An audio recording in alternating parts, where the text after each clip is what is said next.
오늘 같이 나눌 말씀의 설교의 제목은 오호라 나는 곤고한 사람이로다. 오호라 나는 곤고한 사람이로다 라는 제목으로 오늘 본문 말씀을 함께 나누도록 하겠습니다. 오호라 나는 곤고한 사람이로다. 오늘 본문 24절에 바울의 애통의 고백이죠. 한탄의 고백, 개탄스러운 자신 스스로의 고백입니다. 이 고백이 조금은 부정적인 언어로 보여지고 너무 감정에 치우친 단어로 보여질 수도 있지만, 이 바울의 고백 안에 숨겨진 하나님께서 우리에게 주시고자 하는 그 소망의 메시지, 그 축복의 메시지를 발견할 수 있는 그런 시간이 되기를 소망합니다. 우리 신자들이 참 큰 딜레마를 신앙생활을 하다 보면 겪게 됩니다. 우리는 분명히 구원받은 자고 거룩한 의의 새 옷을 입은 자고 중생한 자임에 분명한데, 새로운 피조물이 되었는데 왜 나는 아직도 여전히 거룩한 모습을 갖추지 못하고 살아갈까? 나는 정말 이제 구원받았고 새로운 사람이 되었고 새 노래를 부를 그런 자격을 받은 자로 변화되었는데, 왜 나의 삶은 아직도 여전히 지금도 내일도 왜 이렇게 그 죄의 굴레 속에서 자유해지지 못하는 그런 연약한 모습 속에 머물러 있을까?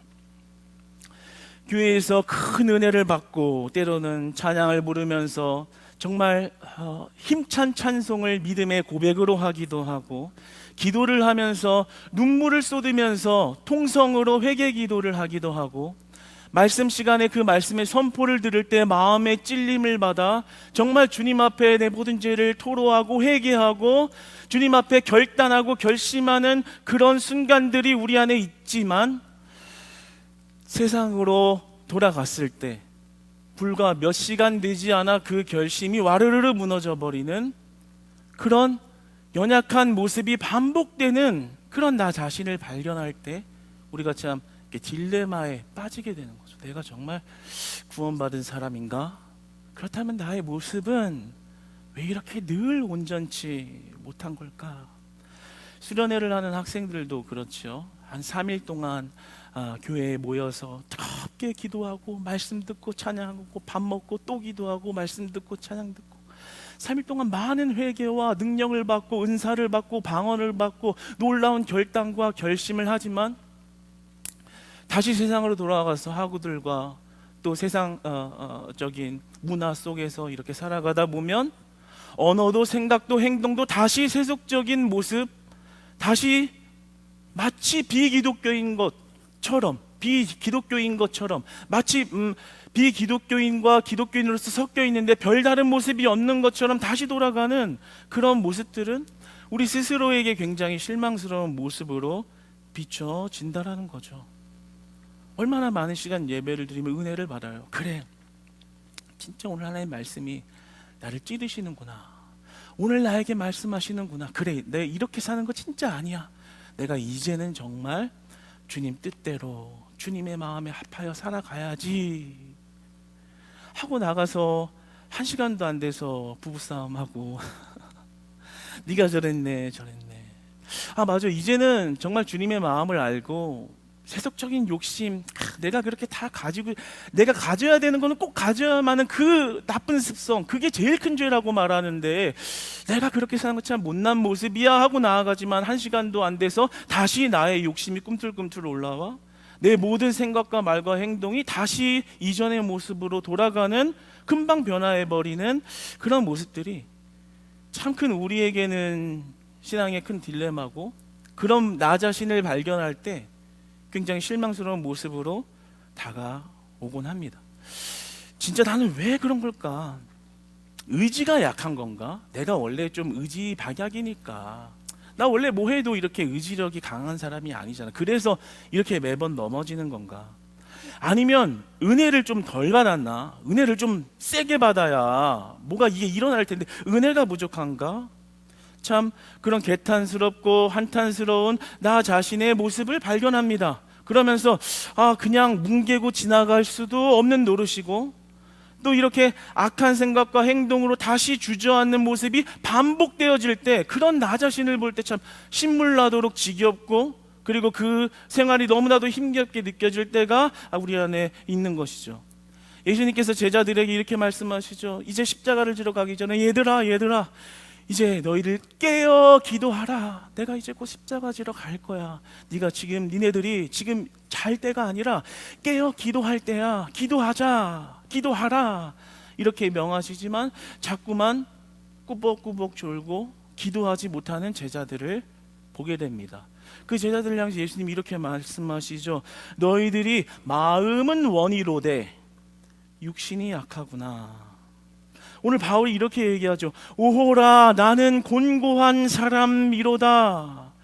이게 지금 믿음이 없어서 하나님을 몰라서 하는 고백이 아니거든요. 하나님의 안에 있는 자들이, 중생한 자들의 마음에 어떻게 해야 하는지, 깨어 기도해야 하는지, 말씀의 법대로 살아야 되는지 알고 있지만 그렇지 않은 나의 현실을 보면서 개탄하고 있는 겁니다. 그래서 이 로마서 7장 오늘 본문은 지난주에 이어서 그 말씀의 대상이 어떤 비신자들이 아니라 유대인들, 그리고 중생한 자들, 하나님을 믿는다고 말하는 자들을 향하여 말하고 있는 거예요. 그러니까 무엇이 내가 가야 할 길이고 무엇을 지켜야 하지 아는데 그렇지 못한, 마음은 원하고 있는데 내 행동은 전혀 반대로 나아가고 있는 그러한 모습을 발견한 그 모습 속에서 그 모습을 한탄하고 개탄하고 있는 것이죠. 그러나 단순히 오늘 바울이 그런 인간의 죄성에 대한 어떤 회의감만으로 나오는 그런 애통이 아니라, 이것이 단순히 인간론적인 차원에서 그래 인간은 죄인이기 때문에 늘 이래, 이런 차원의 말을 하려고 하는 것이 아니라 7장 전체에서 말하고자 하는 것은 지난주에도 이어서 말씀하였듯이 율법과 우리의 위치와 관계, 그리고 그리스도와 우리의 관계를 말하고자 함입니다. 그러니까 큰 맥락은 지금 우리의 죄성, 이걸 보라 한탄하라, 그런 요소가 있지만 이것을 통해서 말하고자 하는 메시지, 7장 전체의 메시지는 율법과 우리의 관계에 관하여, 그리고 그리스도와 우리의 관계, 이 세 가지 관계를 논증하기 위하여 말하는 그 말 속에 이 고백이 있는 것입니다. 그러니까 단순히 한탄만 하고 있는 것이 아니라 율법과 우리의 관계, 그를 통하여 그리스도를 보기 원하는 그러한 큰 맥락에서 그냥 말하고 있다라는 것이죠. 그 큰 그림을 좀 볼 수 있어야 합니다. 바울은 율법과 인간의 본성을 비교하죠. 이것을 좀 쉽게 풀면 율법은 영적이고 인간은 좀 육적이다, 이렇게 표현할 수 있을 것 같아요. 그러니까 영육 간의 대조가 일어나는 것이죠. 바울은 율법을 이렇게 정의합니다. 율법은 12절에 거룩하다, 율법은 의롭다, 율법은 선하다. 오늘 14절에는 율법을 뭐라고 말씀합니까? 율법이라는 것 자체는 신령하다. 19절에는 내가 원하는 바 선이다. 그러니까 율법은 무흠하다라는 거예요. 하나님이 만들어 놓으신 법이기 때문에 그 율법이 부정하거나 흠이 있지 않다라는 거죠. 그런데 바울이 이어서 우리에 관하여 율법과 우리에 관해서, 우리에 대해서 말하기를 율법에 성공한 사람이 있느냐? 없다라는 거예요. 율법을 완전히 지켜서 성공한 사람이 있냐? 그렇다면 없다. 그러니까 율법에 대해서 우리 관계에서 우리 굉장히 부정적으로 말하고 있죠. 율법을 지킨 사람, 완전히 지킨 사람 없습니다. 그러나 율법 자체는 선합니다. 그러니까 다시 말하면 율법 자체가 구원은 아니라는 거예요. 율법은 죄를 드러내는 역할을 하는 것이고, 그 죄인을 정죄하고 그 죄의 법을 규정하고 있지만 그 율법 자체가 구원은 아니다. 그래서 인간의 죄가 문제다, 이렇게 말을 합니다. 그러니까 율법은 무음하고 거룩하고 신령하나 그것을 따르는 우리의 죄가 문제다. 그러니까 육적인 우리 인간과 율법이 일치된다라는 것은 어려운 일, 안 되는 일이라는 것이죠. 그래서 오늘 본문 14절에서는 이렇게 말하죠. 우리가 육신이라는 단어를 사용하면서 우리가 죄 아래 팔렸도다 이렇게 말을 합니다. 그러니까 그 죄가 가지고 있는 힘의 강력함을 말하고 있는 거예요. 우리가 아무리 구원함을 받았지만 이미라는 그 은혜 안에서 구원받은 자녀가 되었지만 아직이라는 개념 안에서 아직 그리스도의 완전한 연합에 나아가기까지 우리 육신의 죄의 잔재들이 우리를 공격한다라는 거예요.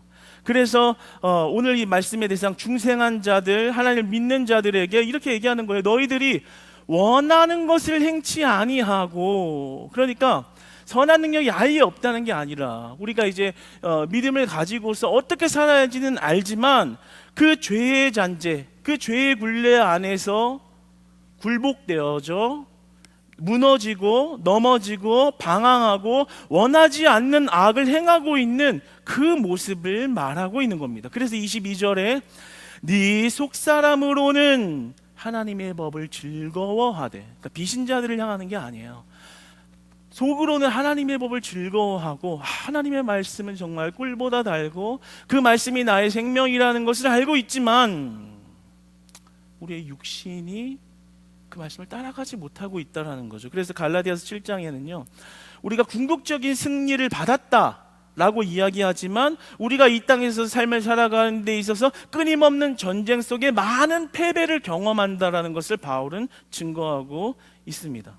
그러니까 영의 삶인데 하나님의 법에 순종하고 나아가려고 하지만 그에 전혀 반대되는, 청개구리처럼 전혀 반대되는 방향으로 이끌어가는 우리의 육신의 연약함이 신자들에게 존재한다라는 거죠.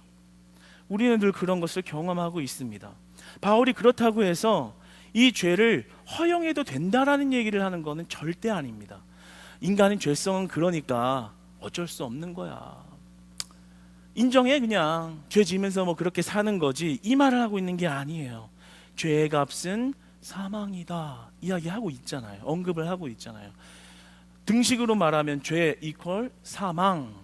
그러니까 죄의 값을 치르게 되고 죄로 가면 안 된다고 이야기를 하고 있는 것이지, 우리의 본성이 죄이니까 죄 지을 수밖에 없고 그건 어쩔 수 없는 거라는 빈틈을 주면서 우리가 죄를 지을 수 있는 허용점을 주고 있는 게 아니라는 거죠. 핑계할 수 있는 합리화의 구멍을 주고 있는 게 아니라는 거예요. 오히려 우리들에게 말하기를 신자들은 비록 구원받은 자로서 이 땅에서 살아가지만 우리 육신의 연약함 때문에 신자들의 영적 전쟁과 전투는 매 순간 있는 것입니다. 우리가 예수님을 만나 뵈었기 전까지 그 영적 전투라는 것은 늘 있는 것입니다. 그러므로 깨어 기도하라. 그러므로 깨어 있으라. 그러므로 영적 민감함을 들고 주 앞에 단단히 붙들려 있으라. 이 말을 하고 있는 것입니다. 할렐루야. 그러니까 성령으로 새롭게 된 자들은 그 죄에 대해서 마음의 분열과 갈등이 생기게 되는 것입니다. 왜냐하면 하나님이 주신 거룩함이 그 죄의 잔재와 어두움을 밝히시기 때문에 우리가 죄를 짓는 것이 불편한, 더 나아가면 죄를 짓는 것이 혐오스러운, 그러나 죄를 짓고 있는 그런 갈등 관계가 우리 안에 분열이 있는 것이 정상이고 그렇다라는 거죠. 그래서 이 분열에 대하여 어거스틴은 이렇게 말하죠. 기독교인의 투쟁이다. 그러니까 이 투쟁은 계속 된다라는 거예요. 그럼 우리가 이 투쟁에서 맨날 져서 되겠냐고요. 전쟁에서 다 이기시는 저와 여러분 되시기를 축복합니다. 그래서 바울이 뭐라고 얘기하는 거냐면 이 전쟁에서 승리하기 위해 성령의 능력을 덧입어라. 성령의 능력을 덧입어라. 죄의 종로를 타고 있으면 나는 맨날 넘어지고 와서 은혜 받으면 뭐해? 또 넘어지지만 성령의 새롭게 하심이, 내주하시는 성령이 우리를 한시도 떠나가지 않고 우리의 마음에 그리스도의 영으로 충만하게 하실 때 그 죄를 물리칠 수 있다라고 말하는 것입니다. 그 영적 전쟁에서 승리할 수 있는 비결이라고 말씀하시는 것입니다. 우리가 죄로 넘어진 현장에서 다시 돌이킬 수 있는 능력이 그곳에 있다라고 말씀하시는 것입니다. 날마다 낙심하고 죄 가운데 무너지고 또 내가 마음이 낙심되어 또 죄를 짓고 있는 그 어두운 현장에서 벗어나 실천할 수 있는 은혜가 있기를 주님 안에서 축복합니다. 성령의 능력을 덧입으시기를 축복합니다. 하나님께서 그렇게 하신다라는 거예요. 우리가 알고 우리가 행할 수 있다는 지식이 있다고 할 수 있는 것이 아니라 성령의 능력이, 내주하시는 성령이 우리 안에 있을 때 그 영적 전쟁의 승리가 되어주신다라는 거죠. 그분이 우리의 칼이 되어주시고, 그분이 우리의 방패가 되어주시고, 그분이 우리의 대장이 되어서 앞서 나가시며 우리를 공격해오는 모든 사탄 마귀들을 물리치시는 인도자가 되어주신다라는 겁니다. 그러니까 우리 신자들은 해벌레 하면 안 됩니다. 그렇다고 막 날이 서 있어서 막 도끼가 차 있으라는 것은 아니고요. 도끼 있으면 도끼 좀 빼세요. 웃고, 예. 영적 민감함이 살아있어야 한다라는 거예요. 영적 민감함이 죽어있으면 예수님의 십자가 지심이 이제 눈앞에 있어도 그냥 꾸벅꾸벅 육신의 졸려움 때문에 그냥 거기에 매여 자고 있는 제자들처럼, 내 앞에 영적 전투가 벌어지고 지금 칼이 막 왔다 갔다 하고 피가 튀기는 현장에서 자고 있는 그런 무지함으로 그냥 신앙생활하고 있을 수 있다라는 거죠. 그러나 우리가 그러한 매 삶의 순간순간마다 우리의 심령을 자꾸 육체적인 죄를 짓게 하는 그런 전투 속에서 매번 지는 그런 패배 현장에서 나오기 위하여 성령의 능력을 덧입으라는 것입니다. 교회에 나오라는 거예요. 주의 말씀을 들으라는 거예요. 주의 말씀을 청종하라는 거예요. 기도를 쉬지 말라는 거예요. 찬양하라는 거예요. 여러분의 입술에 맨날 욕설하고 있는 것들, 뒤에서 뒷담화하고 있는 것들, 부정적인 이야기하고 있는 것들을 주를 향한 찬양의 고백으로 바꾸시기를 바랍니다. 다윗의 고백처럼 하나님이 나의 전부이십니다. 하나님이 나의 소망이십니다. 예수 그리스도의 은혜가 나를 살리셨습니다. 영원토록 그 이름만 찬양해도 시간이 부족한데 내 마음 안에 부정적인 언어가 떠나가게 하시고, 내 마음 안에 낭망하는 생각이 떠나가게 하시고, 그리스도의 영의 능력을 덧입어, 그리스도의 영의 능력을 덧입어 죄를 이기게 하옵소서. 죄를 이기게 하옵소서. 말씀 앞에 무릎 꿇을 때 하나님이 여러분의 심령을 만지시고 그 능력을 덧입히시는 은혜가 있을 줄 믿습니다. 은혜가 있기를 소망합니다. 그 하나님을 만나시기를 바랍니다. 그냥 매번 하는 신앙생활, 똑같은 패턴, 그냥 예배드려 은혜 받지만 내 삶은 전혀 미동이 없는 그 영적 무지와 잠자고 있는 상태에서 깨어나시기를 축복합니다. 그리스도의 영을 덧입어야 하는 거예요. 우리의 매 순간 삶이 영적 투쟁이고 어거스틴의 말처럼 기독교인의 투쟁이다. 우리의 삶이 이렇게 녹록하지 않다라는 거예요. 바울의 고백처럼 말입니다. 바울은 깨달았습니다. 어떻게 깨달았어요? 24절에 보면, 21절에 보면, 우리 21절을 한번 같이 읽어보겠습니다. 한번 읽겠습니다. 시작. 한 법을 깨달았노니 곧 선을 행하기 원하는 나에게 악이 함께 있는 것이로다. 아멘. 우리 안에 이 깨달음이 있기를 원합니다.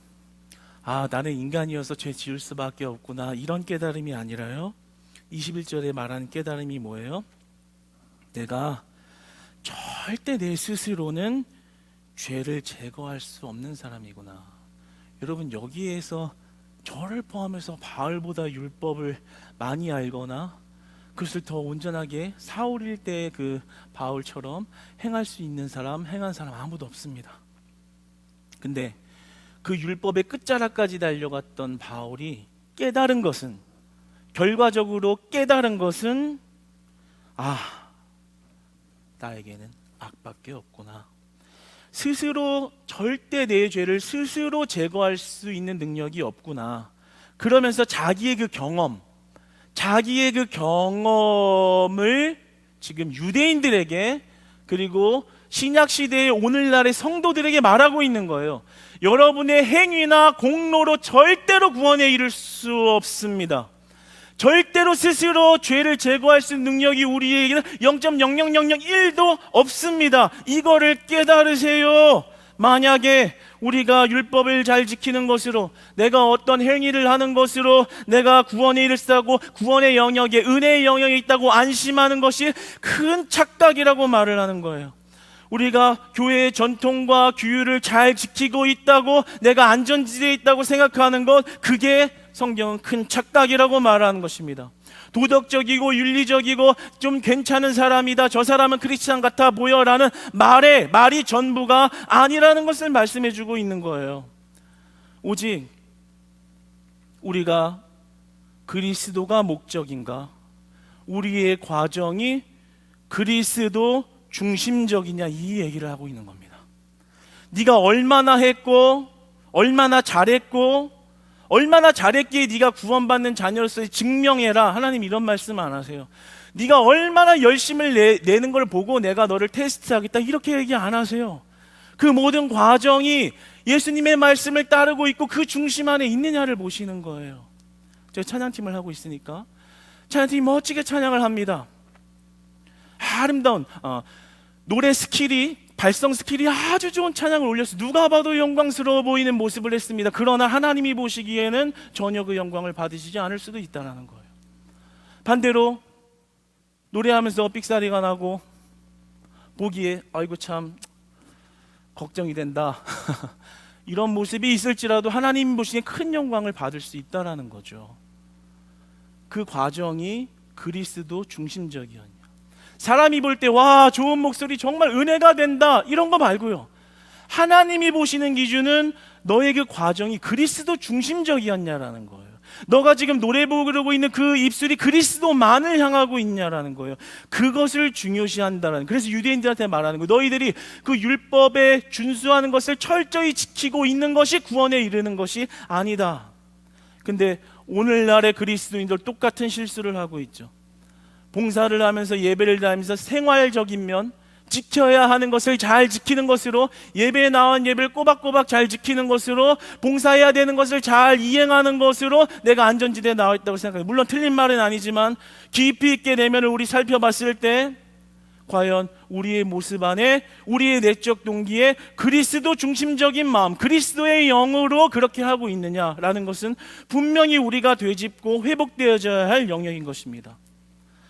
여러분, 우리가 가끔 주변에서 열심히 하면서 열정이 넘치는데 완벽주의까지 있으면서 그리스도만 없는 사람들이 옆에 사람들을 얼마나 힘들게 하는지 몰라요.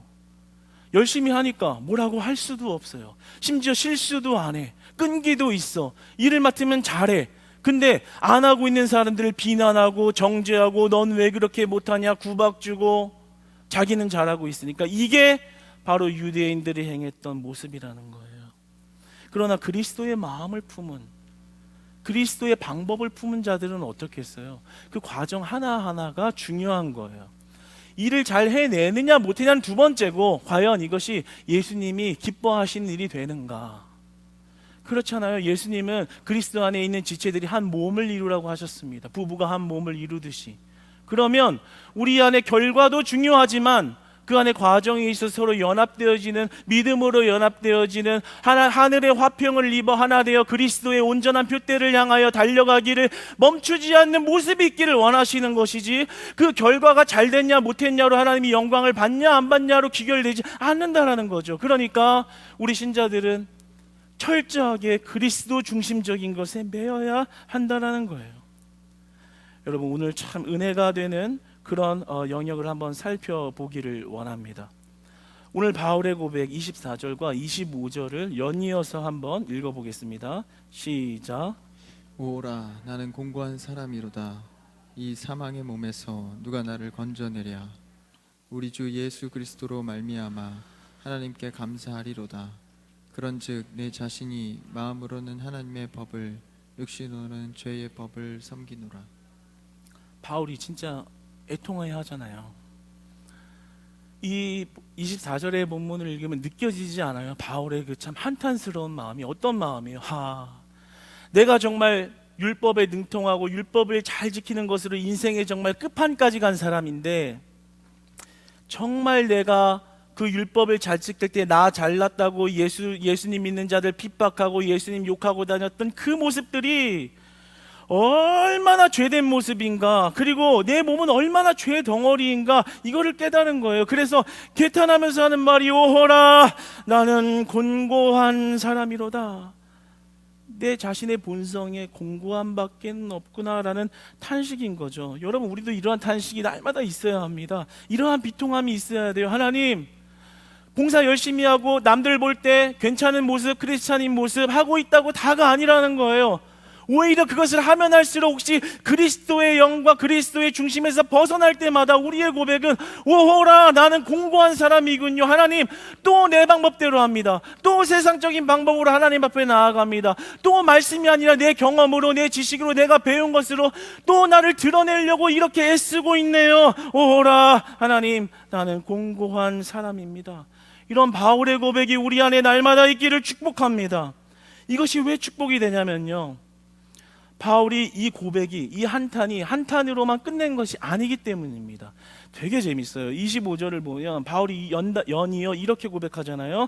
우리 주 예수 그리스도로 말미암아 하나님께 감사하리로다.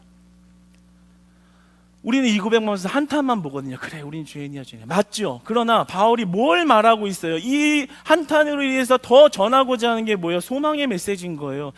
나는 이렇게 곤고한 사람인데 내 능력으로는 절대 나는 이 사망의 몸을 벗어날 수 없는 사람인데 우리 주 예수 그리스도가 나를 이 사망의 몸에서 건지신다. 그러니까 이런 곤고한 상태에서 자신의 비천함을 느끼지만 그것으로 끝나는 게 아니라 거기서 이것을 건져낼 자가 누구인가를 바라보고 그 비상한, 그 특별한 능력이 나에게 절대적으로 필요하다는 고백을 하고 있는 거예요. 주님, 내가 아무리 똑똑해도 나는 이 사망의 몸에서 건져날 수가 없네요. 오직 그 특별하고 비상한 능력이 나에게는 필요한데 그것이 오직 예수 그리스도시군요. 할렐루야. 예수 그리스도시군요.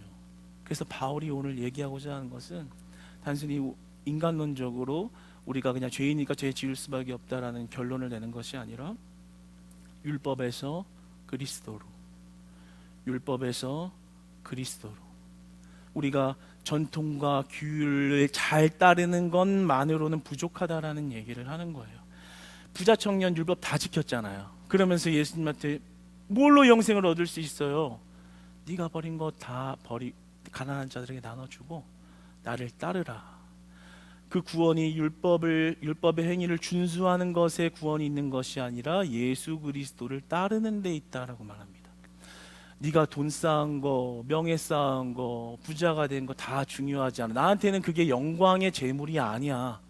네가 가난하든 돈이 많든 많이 배웠든 못 배웠든이 나에게 그렇게 중요한 문제가 아니야. 네가 구원받는 게 중요한데, 나와 함께하는 게 중요한데, 그건 네가 나를 그냥 따르는 것, 그리스도 중심적인 신앙을 갖는 것, 그게 나한테 중요해. 이렇게 얘기하는 겁니다. 그러니까 여러분이 직장 승진하고 병고침을 받고 일이 잘 풀리고 자식이 잘 되고 가정이 잘 되고 중요하죠. 그런데 만약에 그런 기도를 하면서 응답을 받고 현실화되고 있는데 예수 그리스도가 빠져 있다면 의미가 없다라는 거예요. 아무런 의미가 없다라는 거예요. 성경에서 그런 게 조금이라도 의미가 있어서 섞을 수 있다고 하면 얼마나 좋았겠어요. 그러나 그러한 것에는 아무런 의미가 없다라는 게 오직 우리 주 예수 그리스도로 말미암아 하나님께 감사하리도다. 그러니까 여러분이 당한 슬픔과 여러분이 죄의 굴레에 빠져서 안달해하고 있는 어두운 그 현장에서 마음이 안달나고 초조하고 내 미래를 내가 모르겠는 그런 어려운 현장에서 내가 그 안에 빠져서 헤어나오지 못하는 나의 연약함을 발견할 때 우리가 한 걸음 더 나아가야 하는 것은 오늘 바울의 고백, 우리 주 예수 그리스도로 말미암은 것입니다. 그리스도를 바라보라는 거예요. 누가 나를 이 사망의 몸에서 건져낼까? 나로서는 안 되지만 예수님이 그렇게 하십니다. 예수님이 그렇게 하십니다. 그러니까 교회의 전통을 잘 따르는 것에 구원이 있는 것이 아니라 복음을 따를 때 구원이 있다는 것입니다. 육신을 따를 때 무언가 일어나는 것이 중요한 게 아니라 우리가 성령의 인도하심을 받아들여 따라갈 때 그것에 소망이 있다는 것을 얘기하는 것입니다. 우리가 죄로부터 승리하고 돌이킬 수 있는 그 비결이 예수 그리스도에게 있다는 거죠. 여러분이 낙심하고 절망하는 그 순간을 딛고 일어날 수 있는 힘이 우리 주 그리스도께 있다라는 것입니다. 여러분, 오늘 이 바울의 고백을 보면서 우리가 인간의 죄성에 따른 한탄으로만 이 바울의 고백을 좁게 바라볼 것이 아니라, 이 바울이 도저히 율법으로 완전함에 도달할 수 없고 그로 인해서 철저하게 죄인일 수밖에 없는 나를 발견할 때, 그제서야 그리스도의 필요와 그제서야 그리스도의 거룩하심과 그제서야 그리스도의 은혜가 보이기 시작했다라는 것이 여러분의 은혜가 되시기를 축복합니다. 보이시기를 바랍니다. 바라시기를 바랍니다. 잡으시기를 바랍니다. 여러분의 어두운 현장에서, 그리스도를 또 벗어났다라고 여겨지는 그 현장에서 그리스도의 필요를 느끼시고 그 갈급함을 느끼시고 다시 그리스도를 붙잡을 때, 여러분이 비록 넘어졌어도, 중생한 자로서 인침을 받았지만 또다시 넘어지는 연약함, 넘어지고 뒹굴고 다시 또 넘어져도 다시 그런 우리를 일어나게 하시사, 다시 그런 우리의 손을 붙잡으시사, 다시 의의 길을 걷게 하시고 또다시 바른 길을 걷게 하시고 또다시 옳은 길을 걷게 하시고 또다시 구원의 길을 걷게 하시는 그리스도가 여러분과 함께 한다는 사실이 오늘 은혜와 소망의 메시지로서 여러분의 심령에 새겨지기를 주님 안에서 축복합니다.